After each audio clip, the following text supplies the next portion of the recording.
ظہر الفساد فی البر والبحر بما کسبت ایدی الناس لیذیقہم بعد الذی عملوا لعلہم یرجعون۔ شروع کرتی ہوں اللہ کے نام سے جو بے انتہا مہربان نہایت رحم فرمانے والا ہے۔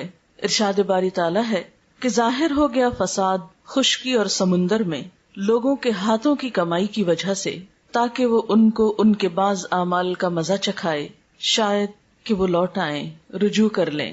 معزز خواتین، اس وقت جب ہم اپنے آس پاس کی دنیا پہ نظر دوڑاتے ہیں، خواہ ہم اپنے گھروں کو دیکھیں، خاندانوں کو دیکھیں، اپنے شہر کو دیکھیں یا اپنے ملک کو دیکھیں، یا مجموعی طور پر پوری دنیا کی صورتحال کو دیکھیں، تو یوں لگتا ہے جیسے چین رخصت ہو گیا ہو۔ دنیا دن بدن ایسے حالات سے دوچار ہوتی چلی جا رہی ہے کہ ہر شخص کا خوف بڑھتا جا رہا ہے، بے یقینی اور بے اعتمادی کے سائے پھیلتے چلے جا رہے ہیں۔ اور قرآن پاک کی یہ آیت بالکل سچی نظر آتی ہے کہ ظہر الفساد فی البر والبحر، ظاہر ہو گیا فساد خشکی پر بھی اور سمندر میں بھی، یعنی کوئی جگہ کوئی گوشہ دنیا کا ایسا نہیں رہا کہ جسے پرامن اور پرسکون جگہ کہا جا سکے۔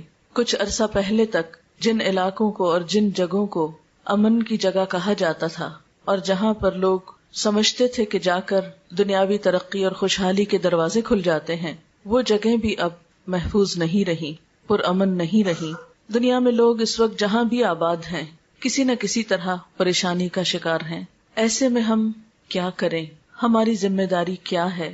ہم سکون اور امن کہاں تلاش کریں، کہاں پائیں؟ بنیادی طور پر تو ایک حدیث قدسی میں اللہ سبحانہ وتعالیٰ فرماتے ہیں کہ میں نے سکون کو جنت میں رکھ دیا، لوگ اسے دنیا میں تلاش کرتے ہیں، بھلا وہ کیسے پائیں گے؟ حقیقت یہ ہے دنیا امتحان کی جگہ ہے، سکون کی جگہ نہیں ہے۔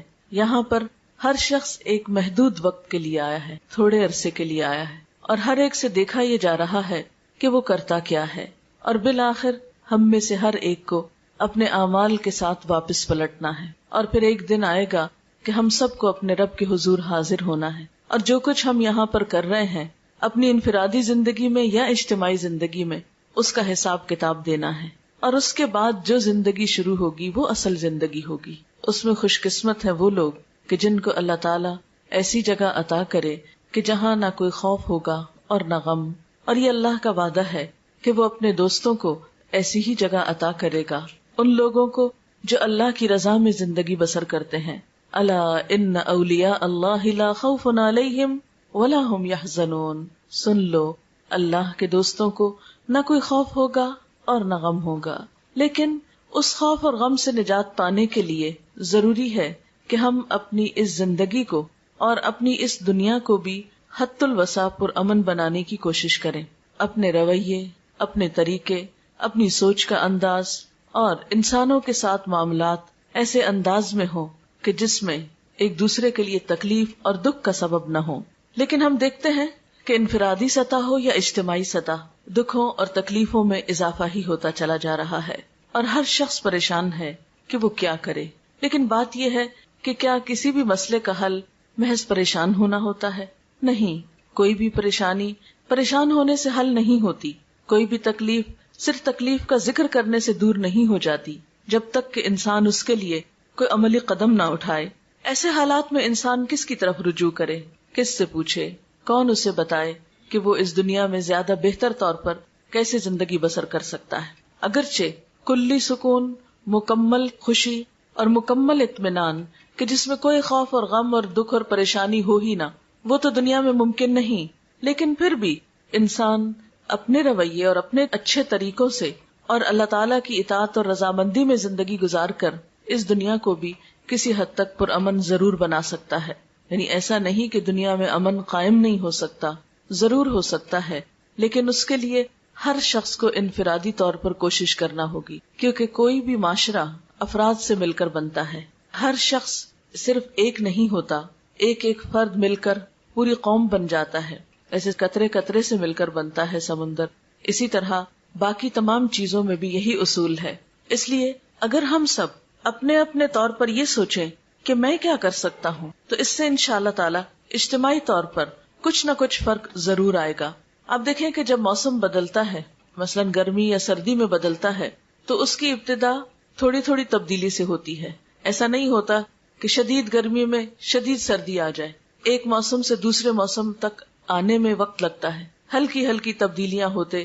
مثلاً جب سردیوں سے گرمیاں آتی ہیں تو عموماً دن گرم ہونے لگتے ہیں، راتیں ٹھنڈی ہوتی ہیں، پھر آہستہ آہستہ وہ گرمی پھیلتی چلی جاتی ہے، حتیٰ کہ گرمی کی شدت کا ایک وقت ایسا آتا ہے کہ راتیں بھی ٹھنڈی نہیں رہتی.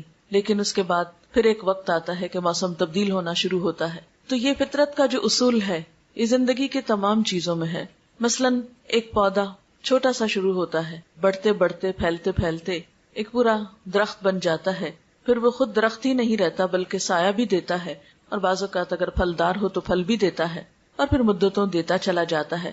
لیکن یہ سب کچھ ایک دن میں نہیں ہوتا. ہاں یہ ضرور ہوتا ہے کہ پہلے دن ہر پودا ایک بیج ہی ہوتا ہے اور ایک چھوٹی معمولی سی چیز ہی ہوتا ہے. بہرحال اگر ہم سب مل جل کر کوشش کریں تو ایسا نہیں کہ یہ بات ناممکنات میں سے ہو کہ ہمارے خاندانوں میں، ہمارے گھرانوں میں، ہمارے رشتہ داروں کے اندر اور ہماری دنیا کے اندر امن اور سکون نہ ہو سکے. لیکن اس کے لیے ہمیں رجوع کرنا ہوگا اسی ہستی کی طرف جس نے ہمیں بنایا، جس کی طرف سے ہم آئے اور جس کی طرف ہمیں لوٹ کر جانا ہے. تو آئیے دیکھتے ہیں کہ وہ اس بارے میں کیا فرماتا ہے کہ ہمیں کیا کرنا چاہیے.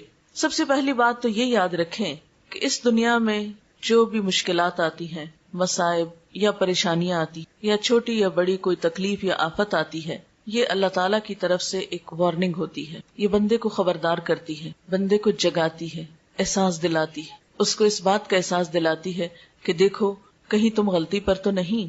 اسی کے بارے میں ہم دیکھتے ہیں کہ قرآن پاک میں اللہ تعالیٰ فرماتے ہیں وَلَنُذِيقَنَّهُم مِّنَ الْعَذَابِ الْأَدْنَىٰ دُونَ الْعَذَابِ الْأَكْبَرِ لَعَلَّهُمْ يَرْجِعُونَ کہ اس بڑے عذاب سے پہلے ہم اسی دنیا میں کسی نہ کسی چھوٹے عذاب کا مزہ انہیں چکھاتے رہیں گے، شاید کہ یہ رجوع کر لیں.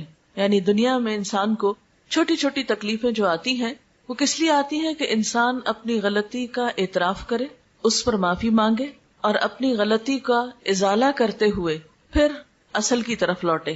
مثلا آپ نے دیکھا ہوگا کہ اگر عام حالات میں ہمیں اپنی غلطی کا احساس نہ ہو، لیکن جو ہی کوئی تکلیف آتی ہے، کوئی چوٹ لگتی ہے، کوئی پریشانی ہوتی ہے، تو فوراً پہلا خیال یہ آتا ہے کہیں مجھ سے کوئی ایسا گناہ تو نہیں ہو گیا، کہیں مجھ سے کوئی کوتاہی تو نہیں ہوگی.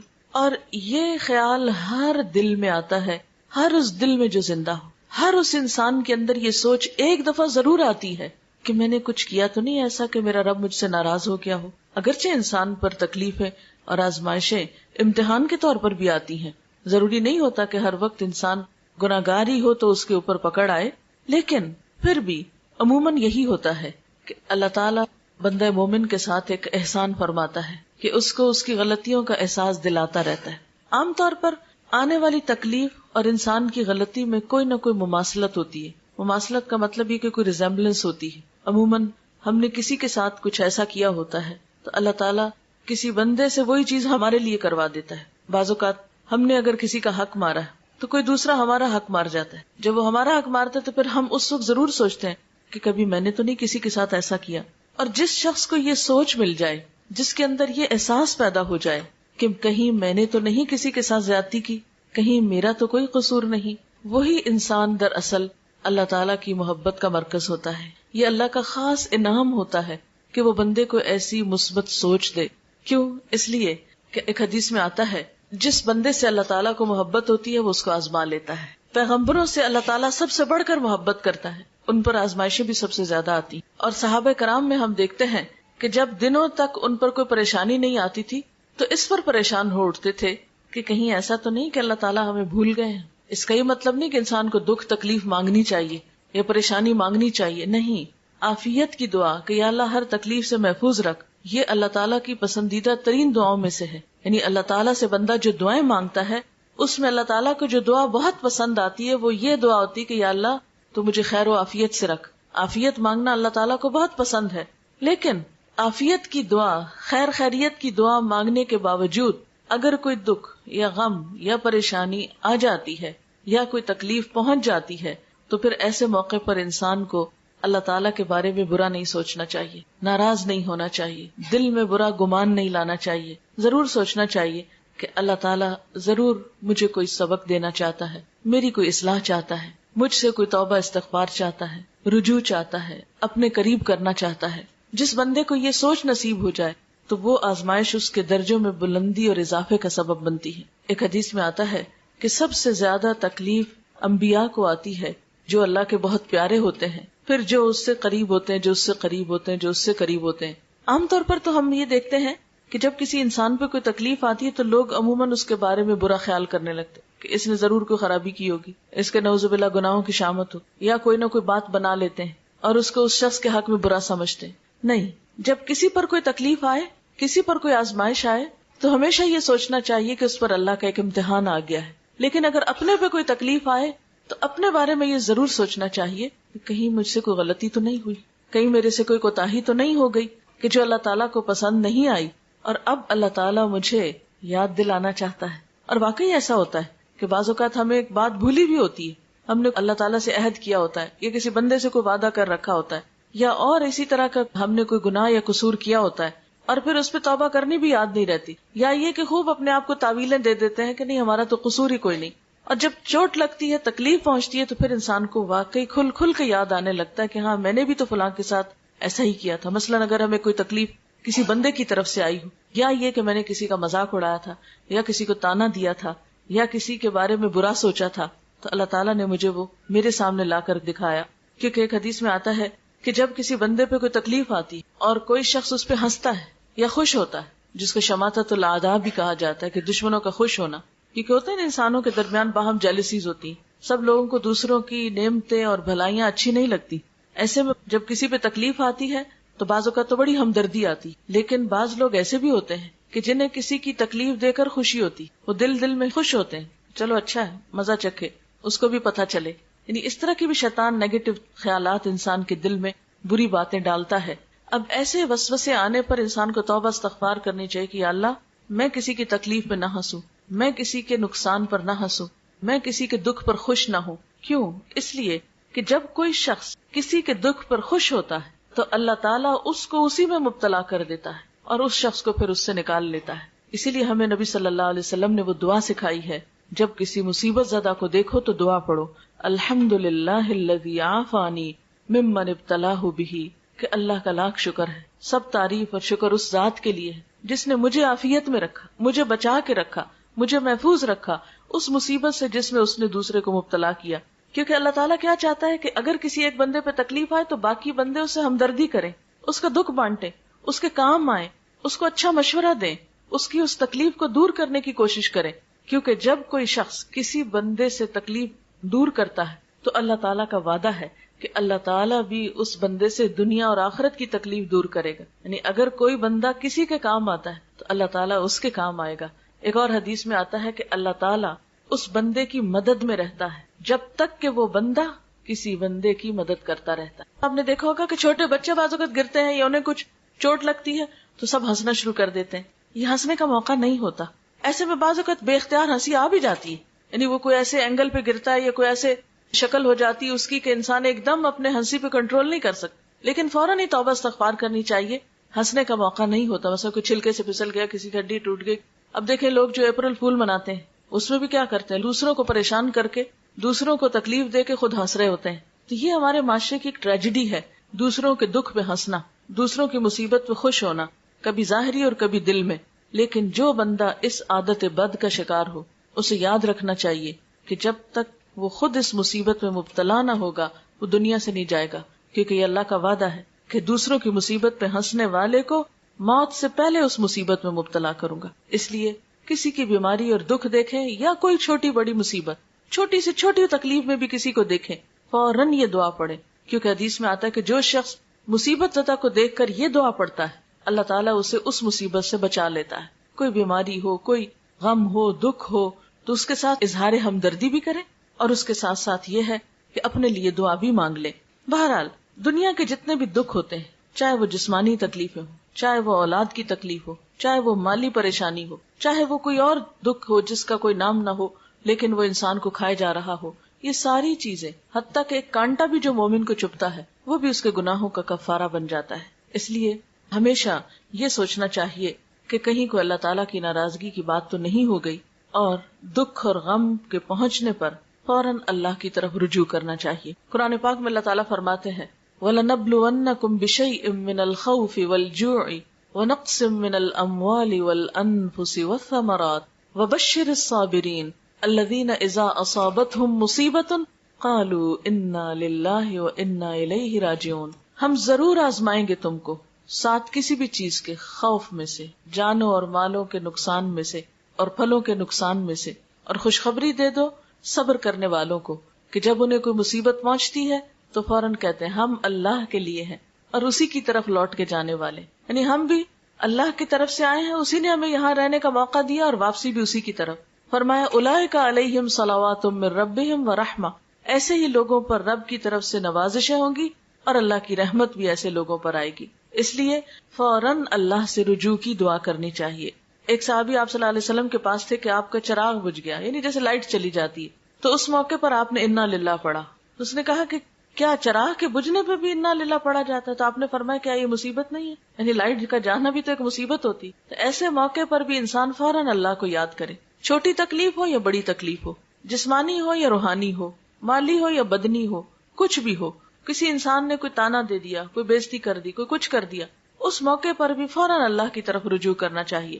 قرآن پاک میں اللہ تعالیٰ فرماتے ہیں وَأَنِيبُوا إِلَىٰ رَبِّكُمْ وَأَسْلِمُوا لَهُ مِن قَبْلِ أَن يَأْتِيَكُمُ الْعَذَابُ ثُمَّ لَا تُنصَرُونَ، اور پلٹ آؤ اپنے رب کی طرف اور مطیع بن جاؤ، یعنی اطاعت کرنے لگو اس کی، اس سے پہلے کہ تم پہ عذاب آ جائے اور پھر کہیں سے تمہیں مدد نہ مل سکے.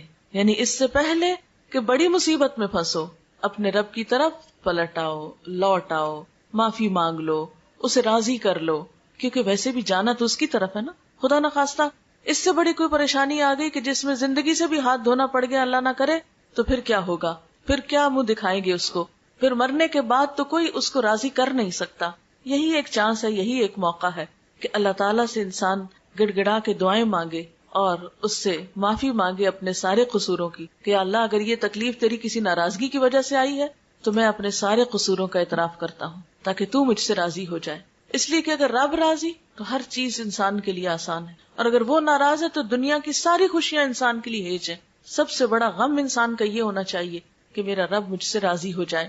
پھر اسی طرح آپ دیکھیں کہ بعض تکلیفیں تو ذاتی ہوتی ہیں لیکن بعض تکلیفیں قومی اور اجتماعی ہوتی ہیں. آج کے دنیا میں اس وقت ہم دیکھتے ہیں کہ امت مسلمہ پہ ایک بہت سخت وقت ہے. ہماری آزادیاں خطرے میں ہیں، ہماری جان و مال خطرے میں ہے ایک طرح سے، اور اتنے انپریڈکٹیبل حالات ہیں کہ کسی چیز کو آپ پریڈکٹ نہیں کر سکتے کہ یہ ہوگا یا وہ ہوگا، کچھ نہیں پتا کیا ہوگا. جو بھی ظلم و ستم دنیا میں ہوتا ہے ہم یہ نہیں کہہ سکتے کہ یہ تو اس پر ہوا اور ہمیں کچھ نہیں ہو سکتا. ہمارا یہ رویہ نہیں ہونا چاہیے. ہمیں فوراً سوچنا چاہیے کہ ایسا ان کے ساتھ کیوں ہوا، کیا وجہ تھی، یہ حالات وہاں کیوں پیش آئے، اور خدا نہ خواستہ کہیں ایسا تو نہیں کہ ہم بھی کسی ایسے ہی رستے پہ چلے جا رہے ہوں، کہیں ایسا تو نہیں کہ ہم بھی اللہ تعالیٰ کی ناراضگی کے کام کر رہے ہوں ایک قومی حیثیت میں. اسی لیے اللہ سبحانہ وتعالیٰ قرآن پاک میں فرماتے ہیں وَاتَّقُوا فِتْنَةً لَا تُصِيبَنَّ الَّذِينَ ظَلَمُوا مِنْكُمْ خَاصَّةً، بچو اس فتنے سے کہ جو تم میں سے صرف ان لوگوں کو خاص طور پہ نہیں پہنچے گی، یعنی جس کی شامت جنہوں نے تم میں سے ظلم کیا. وَاعْلَمُوا أَنَّ اللَّهَ شَدِيدُ الْعِقَابِ، اور جان لو بے شک اللہ سخت سزا دینے والا ہے. یعنی کسی قوم پر خدا نہ خواستہ جب کوئی عذاب یا مصیبت آتی ہے تو یہ نہیں ہوتا کہ اس میں سے یہ کہا جائے کہ ہاں فلاں فلاں تو بڑا نیک تھا، اس کو باہر نکال لیا جائے. نہیں، پھر جب ایسی آزمائشیں اور آفات اور مصیبتیں آتی، خدا نہ خواستہ کہیں زلزلہ ہو، کہیں اور ایسی تکلیف ہو، تو پھر یہ نہیں ہوتا کہ چند لوگوں کو وہاں سے نکال لیا جائے یا بچا لیا جائے. وہ تو پھر آٹے کے ساتھ گن بھی پس جاتا ہے. اور ہم دیکھتے ہیں کہ ایک حدیث میں بھی اس طرح کا مفہوم آتا ہے کہ جب کسی قوم پر اجتماعی عذاب آتا ہے تو اس میں نیک و بد سب مارے جاتے ہیں. پھر قیامت کے دن ہر شخص اپنی نیت کے ساتھ اٹھے گا. یعنی دنیا میں تو جب تکلیف آتی ہے تو سب پر پھر یکساں آتی ہے، پھر اس وقت فرق نہیں ہوتا الا یہ کہ اس کے لیے انسان پہلے سے اللہ سے توبہ کرے، رجوع کرے اور اپنی حالت بہتر بنانے کی کوشش کرے. لیکن ایک دفعہ اگر کوئی ایسی چیز آ جائے تو پھر اس میں فرق نہیں رہتا. اس کے لیے انسان کو کیا کرنا چاہیے؟ انڈیویجولی اور اجتماعی سطح پر استغفار کرنا چاہیے، اللہ سے توبہ کرنی چاہیے کہ یا اللہ ہم اپنے سارے قصوروں کا اعتراف کرتے ہیں، اپنے سارے گناہ مانتے ہیں، تو ہمیں معاف کر دے، دنیا میں بھی عزت کی زندگی عطا کر اور آخرت میں بھی ذلت سے محفوظ رکھ. قرآن پاک میں اللہ سبحانہ وتعالیٰ فرماتے ہیں وَأَنِ اسْتَغْفِرُوا رَبَّكُمْ ثُمَّ تُوبُوا إِلَيْهِ يُمَتِّعْكُمْ مَتَاعًا حَسَنًا إِلَىٰ أَجَلٍ مُّسَمًّى وَيُؤْتِ كُلَّ ذِي فَضْلٍ فَضْلَهُ وَإِن تَوَلَّوْا فَإِنِّي أَخَافُ عَلَيْكُمْ عَذَابَ يَوْمٍ كَبِيرٍ. اور یہ کہ تم اپنے رب سے معافی چاہو اور اس کی طرف پلٹ آؤ تو وہ ایک مدت خاص تک تم کو اچھا سامان زندگی دے گا اور ہر صاحب فضل کو اس کا فضل عطا کرے گا، لیکن اگر تم منہ پھیرتے ہو تو میں تمہارے حق میں ایک بڑے ہولناک دن کے عذاب سے ڈرتا ہوں۔ اسی طرح حضرت ہود علیہ السلام نے اپنی قوم سے یہی کہا، وَيَا قَوْمِ اسْتَغْفِرُوا رَبَّكُمْ ثُمَّ تُوبُوا إِلَيْهِ يُرْسِلِ السَّمَاءَ عَلَيْكُمْ مِدْرَارًا وَيَزِدْكُمْ قُوَّةً إِلَىٰ قُوَّتِكُمْ وَلَا تَتَوَلَّوْا مُجْرِمِينَ۔ اور اے میری قوم کے لوگو، اپنے رب سے معافی چاہو، پھر اس کی طرف پلٹ آؤ، وہ تم پر آسمان کے دہانے کھول دے گا، یعنی خوب بارشیں برسیں گی، اور تمہاری موجودہ قوت پر مزید قوت کا اضافہ کرے گا۔ مجرم بن کر منہ نہ پھیرو، یعنی انسان کو دنیا میں قوت حاصل کرنے کا طریقہ کیا بتایا گیا کہ تم اپنے رب کو راضی کرو، کیونکہ حقیقت یہ ہے کہ جس کے ساتھ اللہ کی مدد ہو، جس کے ساتھ اللہ تعالیٰ کی رحمت ہو، پھر وہ شخص کہیں بھی نقصان نہیں اٹھاتا، کیونکہ اس کائنات کی سب سے بڑی قوت اللہ کی قوت ہے، اور جس نے اپنے رب کو راضی کر لیا اس نے سب سے مضبوط سہارے کو تھام لیا، وہ اللہ کی حفاظت میں آ گیا، اور جو اللہ کی حفاظت میں آ جائے اسے کوئی بھی پھر نقصان نہیں دے سکتا۔ اور اللہ کی حفاظت میں آنے کے لیے کیا نسخہ ہے؟ استغفار کا نسخہ ہے، اور قرآن پاک میں الگ الگ کے علاوہ سب کو مل کر بھی استغفار کرنے کے لیے کہا گیا ہے۔ ارشاد باری تعالیٰ ہے، وَتُوبُوا إِلَى اللَّهِ جَمِيعًا أَيُّهَا الْمُؤْمِنُونَ لَعَلَّكُمْ تُفْلِحُونَ، اور توبہ کرو اللہ کی طرف سارے مل کر، اکٹھے ہو کر، جمیعاً ایھا المؤمنون، اے مومنو، لعلکم تفلحون، تاکہ تم کامیاب ہو جاؤ۔ اب اللہ تعالیٰ سے استغفار کا طریقہ کیا ہے؟ ایک تو یہ کہ انسان اپنی زبان میں استغفار کرے، اکیلے کرے یا ایسے جیسے اکٹھے کہیں بھی کسی مجلس میں ہے۔ مرد حضرات تو روز نمازوں میں جمع ہوتے ہیں، جمعے میں ہوتے ہیں اور بڑے بڑے اجتماعات میں ہوتے ہیں۔ اب ہم دیکھتے ہیں کہ مثلاً ملک میں جیسے ملین مارچ تو بہت ہو رہے ہیں، لیکن میں نے ابھی تک تو نہیں پڑھا، شاید میرا علم اتنا نہ ہو، کسی ملین مارچ میں سب نے مل کر کو استغفار کی ہو۔ ٹھیک ہے، دوسروں کو ان کی غلطیوں پہ بلیم کرتے ہیں، لیکن اس کے ساتھ ساتھ ہمیں اپنی غلطیوں کو دیکھنا چاہیے۔ ہم مسلمانوں کو اپنے قصوروں کو بھی دیکھنا چاہیے کہ ہم میں کہاں ہے اتحاد، کہاں ہے ایک دوسرے کا دکھ درد، کہاں ہے ایک دوسرے کو کلمہ حق کہنے کی عادت، کہ کوئی خرابی کر رہا ہو تو ہم اس کو اچھی طرح بلائیں، یا کوئی اگر غلط کام کر رہا ہے تو عموماً ہم کہتے ہیں ٹھیک ہے اس کی مرضی، کرتا تو کرتا رہے۔ ہم دیکھتے بھی ہیں تو سمجھاتے نہیں۔ مثلا آپ کسی خاندان میں ہی دیکھ لیں، پہلے کیا ہوتا تھا کہ گھر کے بڑے بزرگوں کا ایک مقام ہوتا تھا کہ کہیں پر بھی خاندان میں کوئی خرابی، کہیں کوئی زیادتی دیکھتے تھے تو مل ملا کر اس کو ٹھیک کرنے کی کوشش کرتے تھے۔ کہیں کسی کے اوپر کوئی آفت مصیبت ہوتی تھی تو سب پہنچ کر اس کی مصیبت میں اس کا ہاتھ بٹاتے تھے۔ لیکن اب آپ دیکھیں کہ زندگیاں کیا ہیں، ہر کوئی اپنی دنیا میں مصروف ہے، کسی پہ اچھا وقت ہے تو ہمیں کیا، اور کسی پہ اگر تکلیف ہے تو ہمیں کیا، کوئی آگے بڑھ کر کسی کی مدد کرنے کو تیار نہیں ہوتا۔ یہ رویہ جو ہے یہ سب کے لیے پھر نقصان دہ ہوتا ہے۔ آج اگر کوئی تکلیف ہے تو کل ہم خدا نخواستہ ہو سکتے ہیں، اگر آج ہم کسی کے کام نہیں آتے تو کل کوئی ہمیں کیوں پوچھے گا۔ انسان تنہا زندگی نہیں بسر کر سکتا، انسان کو انسان کی ضرورت ہے۔ اس لیے زندگی گزارنے کا یہ رویہ اور یہ نسخہ کہ انسان صرف اپنی ذات کی فکر کرے، صرف اپنے آپ میں رہے، انتہائی نقصان دہ رویہ ہے، انتہائی نقصان دہ طریقہ ہے، کیونکہ کوئی بھی انسان اکیلا سب کچھ نہیں کر سکتا۔ ہم یہ نہیں کر سکتے کہ اس سے تکلیف پہنچی تو اس سے کاٹ کے بیٹھ گئے، اس نے تھوڑا بہت کچھ کہہ دیا تو اس سے ناراض ہو گئے، کسی تیسرے نے کچھ کہہ دیا تو اس سے بول چال بند کر لی۔ بھلا ہم آئسولیٹ ہو کر سب سے کٹ کے کہاں رہ سکتے ہیں؟ اس لیے ہمیں ایک دوسرے کو تھامنا بھی ہے، ایک دوسرے کو اچھائی کی طرف بلانا بھی ہے، برائی سے روکنا بھی ہے، اور استغفار بھی کرنا ہے۔ پھر اس کے ساتھ ساتھ یہ کہ کثرت سے اللہ تعالیٰ کا ذکر کرنا چاہیے۔ ٹھیک ہے، اگر دنیا کے حالات ہم نہیں بدل سکتے، اپنے آپ کو تو بدل سکتے ہیں نا۔ اگر دنیا میں اس وقت تباہی اور بربادی ہے، یا اس کے سامان نظر آتے ہیں، یا حشر سامانیاں نظر آتی ہیں، تو ایسے موقع پر کم از کم ہم اپنے آپ کو تو سنبھالیں، ہم اپنے اندر تو سکون پیدا کریں۔ تو اس کے لیے کیا ہے؟ یا ایھا الذین آمنوا اذکروا اللہ ذکرا کثیرا وسبحوہ بکرۃ واصیلا، اے لوگو جو ایمان لائے ہو، اللہ کو یاد کرو کثرت کے ساتھ، بہت زیادہ اس کا ذکر کرو، اور صبح و شام اس کی تسبیح بیان کرو۔ اس لیے اٹھتے بیٹھتے چلتے پھرتے کثرت سے اللہ کا ذکر کرنا چاہیے، اس لیے کہ الا بذکر اللہ تطمئن القلوب، سنو اللہ کے ذکر سے دل اطمینان پاتے ہیں، دلوں کا سکون اللہ کے ذکر میں ہے۔ اگر انسان باہر کے حالات نہیں بدل سکتا اور اپنا اندر مطمئن ہے تو بہت سے فیصلے بھی بہت آسانی سے کر سکتا ہے، اس کے لیے صبر لازم ہے۔ اس لیے قرآن پاک میں اللہ تعالیٰ فرماتے ہیں، یا ایھا الذین آمنوا استعینوا بالصبر والصلاۃ، اے لوگو جو ایمان لائے ہو صبر اور نماز سے مدد مانگو، یعنی مشکلات میں کیا کرو، صبر کے ساتھ اور اللہ سے مدد مانگتے ہوئے آگے بڑھنا چاہیے، کیونکہ ہر چیز اللہ کے ہاتھ میں ہے، اور جب اس سے مانگیں گے، اسے پکاریں گے اور وہ دعا سنے گا، تو اس سے بڑھ کر کسی کے پاس کوئی نسخہ نہیں ہے کسی بھی مسئلے کو حل کرنے کا. ٹھیک ہے ہم دل کا بوجھ ہلکا کرنے کے لیے بہن بھائیوں سے شیئر کرتے ہیں, دوستوں سے شیئر کرتے ہیں, لیکن یاد رکھیے کہ ان کے پاس کوئی جادو کی چھڑی نہیں ہے. جادو کے اندر کیا طاقت ہے کہ جادو کی چھڑی کو ہم علاج سمجھے؟ وہ بھی کوئی چیز نہیں ہے. تو اصل مدد جو ہے وہ اللہ کی طرف سے آتی ہے, اور اس کے لیے انسان کو پھر نفل حاجت پڑھ کر اللہ تعالیٰ کی طرف رجوع کرنا چاہیے.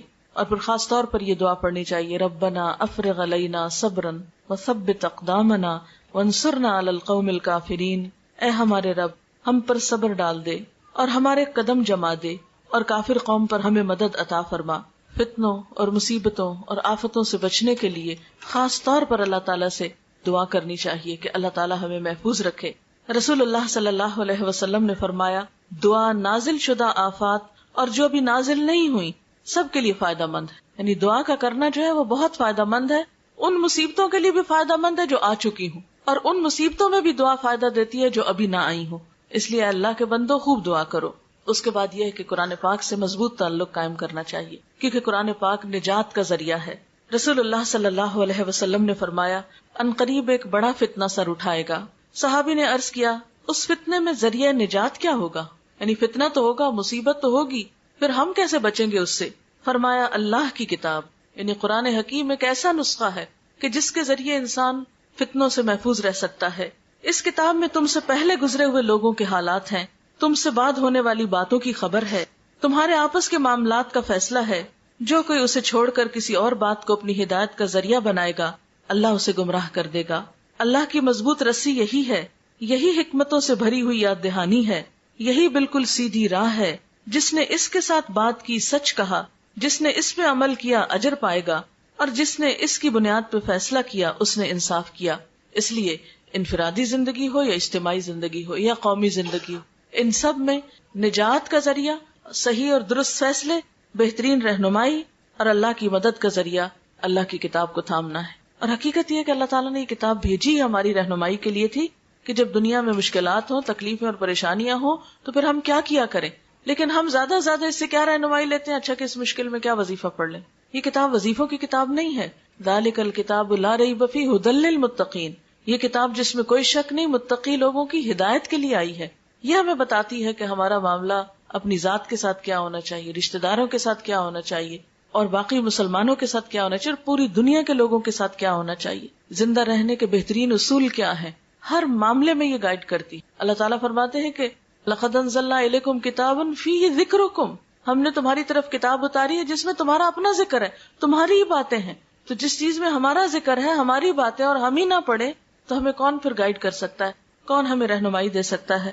اور اسی کے بارے میں اللہ سبحانہ وتعالیٰ نے ہمیں خاص ہدایت دی ہے, کتاب انزلناہ الیک مبارک لیدبروا آیاتہ ولیتذکر اولو الالباب, ایک کتاب جسے ہم نے اتارا ہے بہت برکت والی ہے تاکہ لوگ اس کی آیات میں غور و فکر کریں اور عقل والے اس سے نصیحت پکڑیں, یعنی اس کی روشنی میں زندگی بسر کر کے زندگی کی بہت سی مشکلات سے نپٹیں.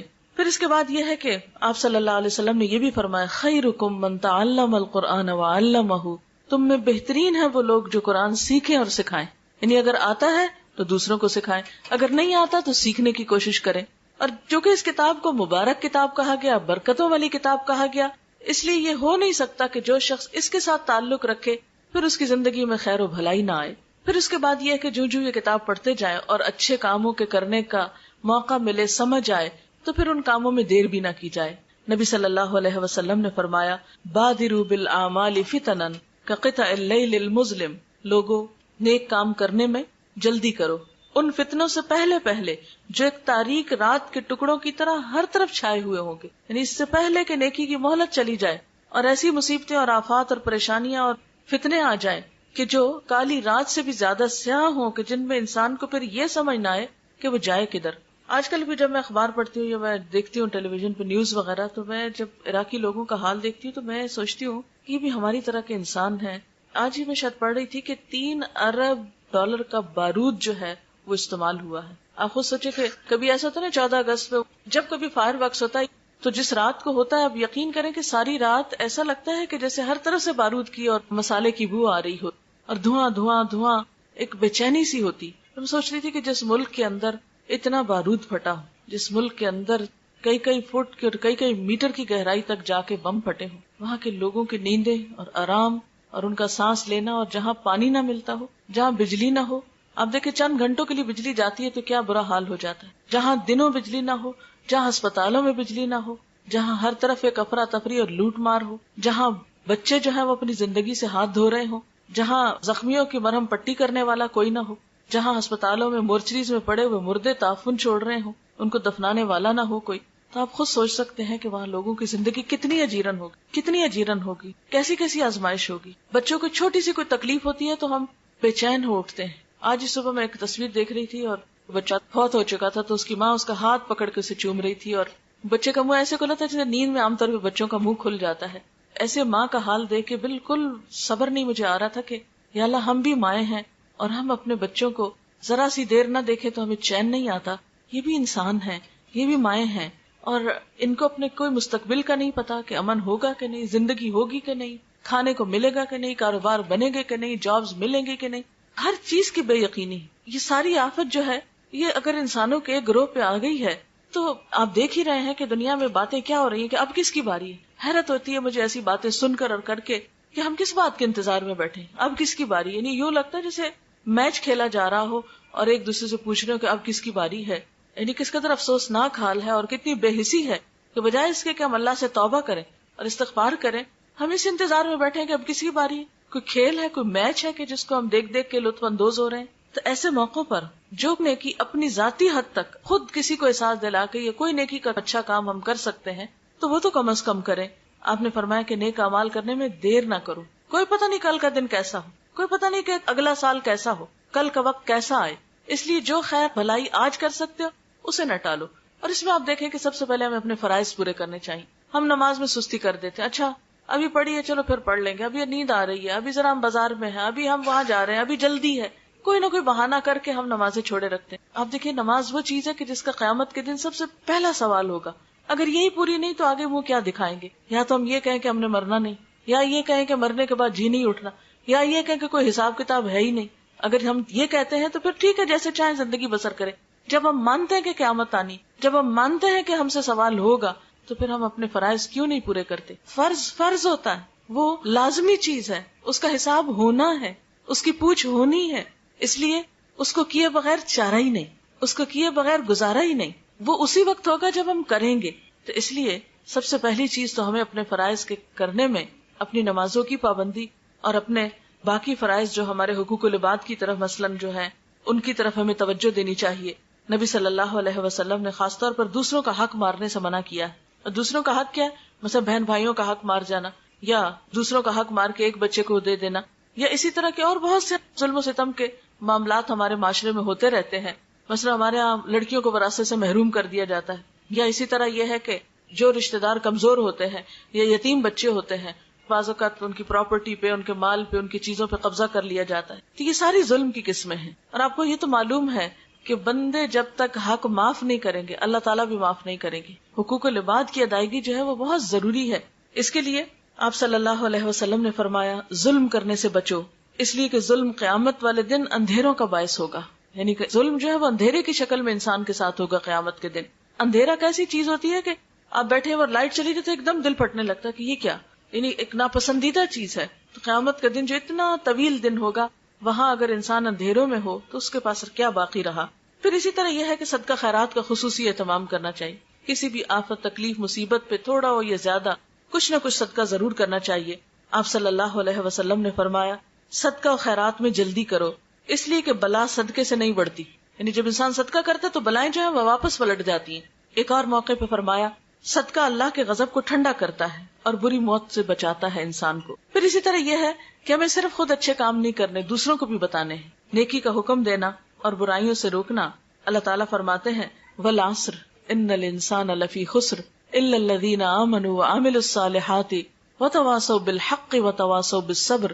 قسم ہے زمانے کی، بے شک انسان خسارے میں ہے سوائے ان لوگوں کے جو ایمان لائے، جنہوں نے نیک عمل کیے، ایک دوسرے کو حق بات کہی اور ایک دوسرے کو صبر کی تلقین کی. تو اس سے بھی کیا پتا چلتا ہے کہ انسان نقصان سے بچ ہی نہیں سکتا جب تک کہ ذاتی زندگی میں اچھے کام یعنی ایمان اور عمل صالح کے ساتھ ساتھ ایک دوسرے کو حق بات نہ کہے. بعض اوقات ہم ایک بات اپنے دل میں محسوس کر رہے ہوتے ہیں کہ بات سچی یہ ہے اور حقیقت یہ ہے، لیکن ہم دوسرے کے لحاظ میں اس کو نہیں بتاتے کہ دوسرا مائنڈ کر جائے گا، دوسرے کو اچھا نہیں لگے گا.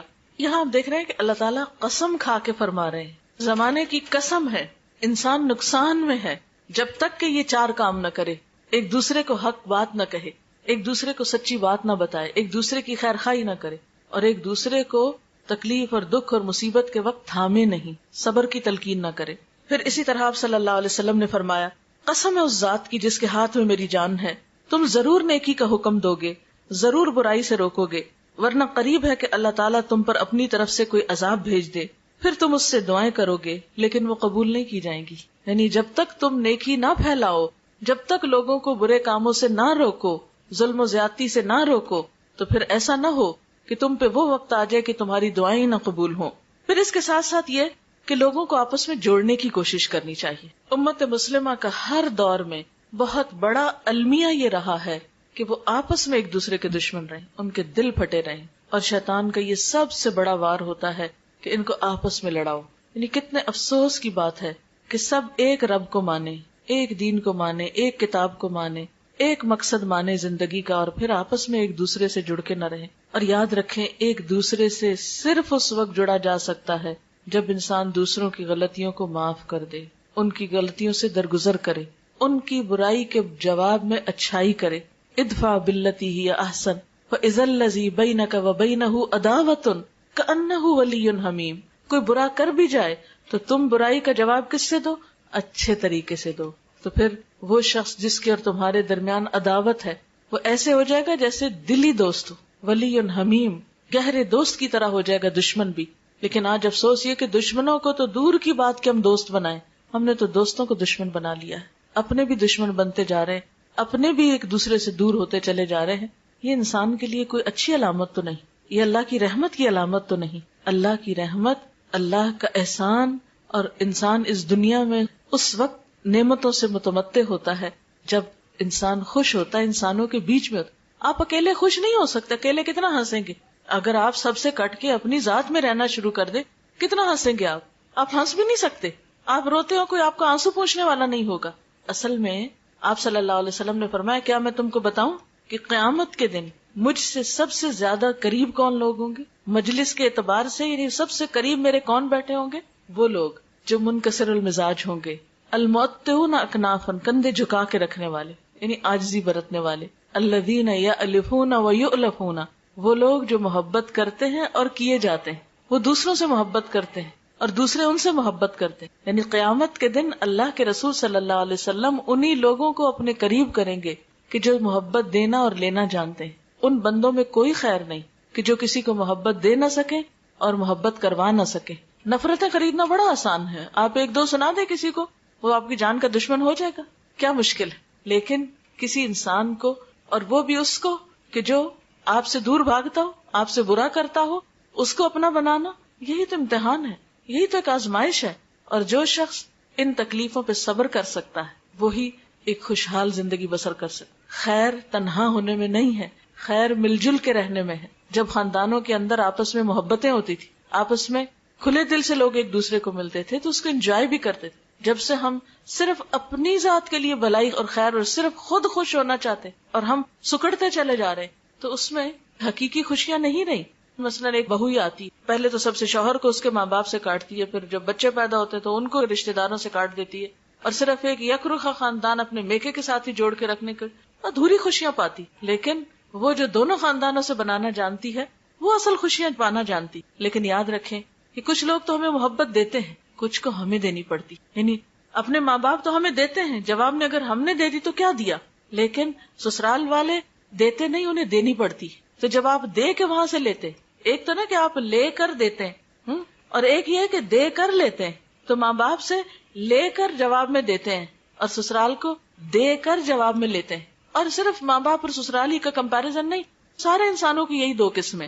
کچھ لوگ یک طرفہ طور پہ آپ سے محبت کرتے، آپ کچھ بھی کریں وہ آپ سے محبت کرتے ہیں. لیکن کچھ لوگوں کو آپ کو محبت دینی ہے تب وہ آپ سے محبت کریں گے. اس میں آپ کا کیا کمال ہے کہ کوئی خود سے ہی آپ سے محبت کر رہا ہے؟ اس میں آپ کا تو کمال نہیں. آپ کا کمال اس میں ہے کہ جو آپ سے کٹے، جیسے وہ حدیث قدسی میں آتا ہے، جو مجھ سے کٹے میں اس سے جڑوں. لیکن ہم اکثر یہ بھی معلوم کرنے کی کوشش نہیں کرتے کہ کوئی مجھ سے کٹ رہا ہے تو کیوں کٹ رہا ہے، ہم کہتے ہیں ٹھیک ہے تم روٹھے ہم چھوٹے، نہیں بولتے تو نہ بولو جاؤ. ہاں، یہ تو تکبر کی علامت ہے، یہ تو انا پرستی. اس انا پرستی کا نتیجہ کیا ہوگا؟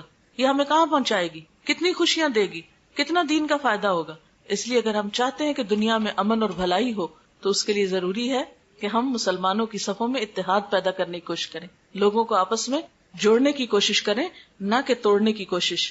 وَاعْتَصِمُوا بِحَبْلِ اللَّهِ جَمِيعًا وَلَا تَفَرَّقُوا، خصوصاً دین کے نام پر کہ اللہ کی رسی کو سب مل کے مضبوطی سے تھام، اور اللہ کی رسی اللہ کی کتاب ہے قرآن. تو یہ اکیلے اکیلے نہیں تھاما جا سکتا اور نہ تھام کے رہ سکتے ہیں جب تک کہ آپ مل جل کر نہ اسے تھامیں. اور اس کے لیے تعصب، جلد بازی، بد اخلاقی، زبان درازی اور غیبت سے بچنا ہوگا. اس کے بغیر اتحاد نہیں پیدا ہوتا. اختلاف کے باوجود خیر خواہی، وسعت قلب، یعنی دل بڑا کر لیں، کیا ہوا؟ احترام انسانیت کو ملحوظ خاطر رکھیں. بے بنیاد باتوں، توہمات، بے فائدہ تبصروں اور بحث مباحثے سے پرہیز کریں.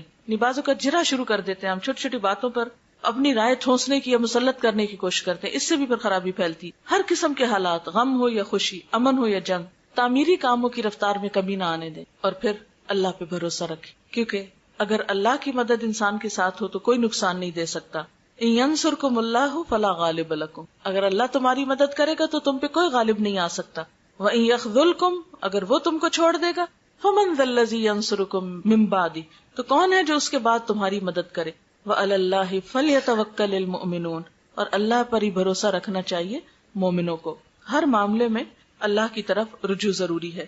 اور پھر اللہ تعالیٰ کا وعدہ سچا ہے کہ مدد ضرور آئے گی، لیکن اس کے لیے تمہیں آگے بڑھنا ہوگا. اور وہ کیا ہے؟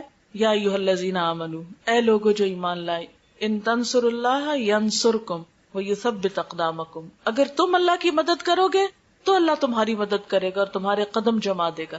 یعنی تم اللہ کے دین کی خدمت کرو گے، اللہ کی طرف رجوع کرو گے تو اس کی مدد بھی تمہاری طرف آئے. اگر تم اسے یاد نہیں کرو گے تو وہ تمہیں نہیں یاد کرے گا. اللہ کا وعدہ ہے فاذکرونی اذکرکم، تم مجھے یاد کرو میں تمہیں یاد رکھوں گا. پھر اسی طرح وَلَيَنْصُرَنَّ اللَّهَ مَن يَنْصُرُهُ، اللہ ضرور مدد کرے گا اس کی جو اس کی مدد کرے گا. اور اللہ کی مدد، اللہ کو ویسے تو مدد نہیں چاہیے، اللہ کی مدد سے مراد اللہ کے دین کی مدد ہے، اللہ کے دین کی خدمت ہے. لیکن اگر ہم اس کے دین کی مدد نہیں کریں گے، ہم آگے نہیں بڑھیں گے تو وہ کیوں آگے بڑھے؟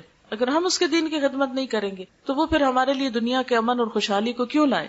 اور پھر آخری بات یہ کہ صرف باتیں ہی کرنے سے کام نہیں چلے گا جب تک کہ ہمارا عمل نہ بدلے. ہم ٹھوس کام نہ کریں، واقعی پروڈکٹیو کام نہ کریں. صرف نعرے بازی کرنا یا لفاظی کرنا یا جذباتی باتیں کرنا، اس سے کام نہیں چلے گا. اس کی بجائے ٹھوس بنیادوں پہ کام کرنے کی ضرورت ہے. ہر شخص صرف ماتم کر کے یا ایک دوسرے کو برا بھلا کہہ کے یا صرف غم میں آنسو بہا کے یہ سمجھے کہ ہم کامیاب ہو جائیں گے انفرادی یا قومی سطح پر، تو یہ کافی نہیں. اس کے لیے ہمیں تعلیم اور تربیت اور ہر طرح کے ہنر اور ٹیکنالوجی میں آگے بڑھنا ہوگا. اور یہ کام صرف باتوں سے نہیں ہوتا، اس کے لیے لمبی محنت اور کوشش کی ضرورت ہوتی. جس طرح ایک شخص آپ دیکھیں کہ زندگی میں جب قابل بنتا ہے تو اس کو سال لگتے ہیں، تو جب ایک قوم ترقی کرتی ہے تو اس کو پھر اور بھی زیادہ وقت لگتا ہے. لیکن اگر سارے قدم اٹھانا شروع کر دیں، ہر شخص اپنی ذاتی حیثیت پہ دیکھے کہ میں کیا کر رہا ہوں، کیا دنیا میں جب مصیبت آتی ہے تو میرے عمل میں کچھ فرق پڑتا ہے، جہاں کسی کی تکلیف دیکھ کر مجھے کچھ نصیحت ہوتی ہے، میں اپنے طرز عمل کو بدلتی ہوں. اور چند ایک سوال ہیں، ہم سب اپنے آپ سے پوچھیں کہ کیا میں اپنا وقت ضائع تو نہیں کرتی؟ کیا میں نے سستی، کاہلی اور غفلت چھوڑ دی ہے؟ کیا میرے تعمیری کاموں میں کچھ تیزی آئی ہے؟ یعنی میں اپنا وقت زیادہ اچھے پروڈکٹیو کاموں میں گزارتی ہوں؟ کیا میرے معمولات میں کچھ تبدیلی آئی ہے؟ کیا میں نے زندگی کو محض سیر و تفریح اور صرف شاپنگ اور صرف گپ شپ اور پارٹنگ، صرف یہی زندگی کو سمجھ رکھا ہے، یا کچھ تعمیری کام بھی میری زندگی میں ہے؟ کیا میں نے اپنے اندر اخلاقی خوبیاں پیدا کی ہیں اور برائیوں سے بچنا شروع کیا ہے؟ کیا میں نے اللہ کے دین کی خدمت کے لیے کوئی قربانی کی ہے؟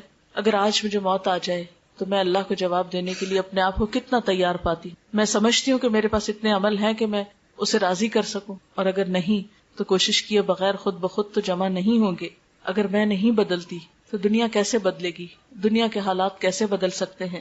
اور اگر دنیا کے حالات نہ بھی بدل سکے تو کم از کم ہم اپنے آپ کو تو بدل لیں. افراد کے ہاتھوں میں ہے اقوام کی تقدیر، ہر فرد ہے ملت کے مقدر کا ستارہ. اللہ تعالیٰ سے دعا ہے کہ اللہ تعالیٰ ہمیں صحیح سوچ اور سمجھ دے اور بہترین عمل کی توفیق عطا فرمائے. وآخر دعوانا ان الحمد للہ رب العالمین. دعا کر لیتے. سبحان اللہ والحمد للہ ولا الہ الا اللہ واللہ اکبر ولا حول ولا قوة إلا بالله العلي العظيم. اللهم صل على محمد وعلى آل محمد كما صليت على إبراهيم وعلى آل إبراهيم إنك حميد مجيد. اللهم بارك على محمد وعلى آل محمد كما باركت على إبراهيم وعلى آل إبراهيم إنك حميد مجيد. ربنا آتنا في الدنيا حسنة وفي الآخرة حسنة وقنا عذاب النار.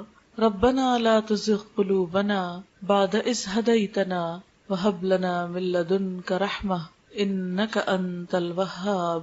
ربنا هب لنا من أزواجنا وذرياتنا قرة أعين واجعلنا للمتقين إماما. يا حي يا قيوم برحمتك نستغيث. لا إله إلا الله أنت الحليم الكريم. سبحان الله رب العرش العظيم والحمد لله رب العالمين. رب نسألك موجبات رحمتك وعزائم مغفرتك والغنيمة من كل بر والسلامة من كل اسم. لا تدع لنا ذنبا إلا غفرته ولا هما إلا فرجته ولا حاجة هي لك ردا إلا قضيتها يا أرحم الراحمين. یا اللہ پاک، جو کچھ ہم نے پڑھا ہے اپنی رحمت سے اسے قبول فرما. یا اللہ تو ہم سب کو معاف فرما دے. یا اللہ ہمارے گناہوں سے درگزر فرما. یا اللہ ہم اپنے سارے قصوروں کا اعتراف کرتے ہیں. یا اللہ تو ہماری اصلاح فرما دے. یا اللہ ہمیں ہمارے نفس کے شر سے بچا لے. یا رب العالمین ہماری عبادت میں لذت پیدا کر دے. ہمیں نماز کا شوق عطا کر دے. یا رب العالمین ہمیں نمازوں کو اچھی طرح پورا کرنے کی توفیق عطا فرما. یا اللہ تو ہمیں صدقہ خیرات کی توفیق عطا فرما. یا اللہ تو نیکیوں کا شوق عطا کر دے، برائیوں سے نفرت دے دے. یا اللہ تو ہمارے گناہوں کو معاف کر دے. یا اللہ تو ہمیں قرآن پاک کی محبت عطا کر دے. یا رب العالمین تو ہمیں جنت الفردوس میں جگہ عطا فرمانا. یا اللہ دوزخ کے عذاب سے بچانا، دنیا کی تمام آزمائشوں سے محفوظ رکھنا. یا اللہ تو پاکستان کی حفاظت فرما. یا اللہ پاکستان کی حفاظت فرما. یا اللہ مسلمانوں کے دلوں کو باہم جوڑ دے، ان نفرتوں کو ختم کر دے. یا رب العالمین تو ہمارے گھرانوں میں سکون پیدا کر دے. یا اللہ ہمارے بچوں کو ہدایت عطا فرما. یا اللہ ہم سب کے دکھ دور فرما، بیماریاں اور تکلیفیں دور فرما. یا اللہ ساری بھلائی تیرے ہاتھ میں ہے، سارا اختیار تیرے پاس ہے. یا اللہ تو ہمیں قرآن کی سچی محبت عطا کر دے. یا اللہ تو ہمارے لیے نیکیوں کے راستے کھول دے. یا رب العالمین جتنی بہنیں آئی ہیں ان سب کا آنا قبول فرما. یا اللہ سب کے بچوں کو ہدایت عطا فرما، دنیا اور آخرت کی کامیابی عطا فرما. ہم سب کے والدین پر اپنی رحمت فرما. یا اللہ تو ہماری کوتاہیوں سے درگزر فرما. ربنا هب لنا من ازواجنا وذرياتنا قرة اعين واجعلنا للمتقين اماما. لا حول ولا قوة الا بالله العلي العظيم. ربنا لا تزغ قلوبنا بعد إذ هديتنا وهب لنا من لدنك رحمة إنك أنت الوهاب. ربنا لا تؤاخذنا إن نسينا أو أخطأنا. ربنا ولا تحمل علينا إصرا كما حملته على الذين من قبلنا. ربنا ولا تحملنا ما لا طاقة لنا به واعف عنا واغفر لنا وارحمنا أنت مولانا فانصرنا على القوم الكافرين. یا اللہ پاک تو ہم سب پر اپنی رحمت نازل فرما. جنہوں نے اس مجلس کا اہتمام کیا ہے انہیں دنیا اور آخرت کی بھلائی عطا فرما. ان کے سارے دکھوں تکلیفوں اور پریشانیوں کو دور فرما. جتنی بہنیں یہاں آئی ہیں ان سب کے دکھ تکلیفیں پریشانیاں دور فرما. سب کو اپنی رحمتوں سے ڈھانپ لے. یا اللہ تو ہمیں قرآن پڑھنے کی توفیق دے، سمجھنے اور عمل کرنے کی توفیق دے، اور ہمارا انجام بہترین فرما. ربنا تقبل منا انك انت السميع العليم وتب علينا انك انت التواب الرحيم. وصلى الله تعالى على خير خلقه محمد وعلى آله وأصحابه وأهل بيته أجمعين برحمتك يا أرحم الراحمين. إلهي آمين. سبحانك اللهم وبحمدك نشهد أن لا إله إلا أنت نستغفرك ونتوب إليك. والسلام علیکم ورحمۃ اللہ وبرکاتہ.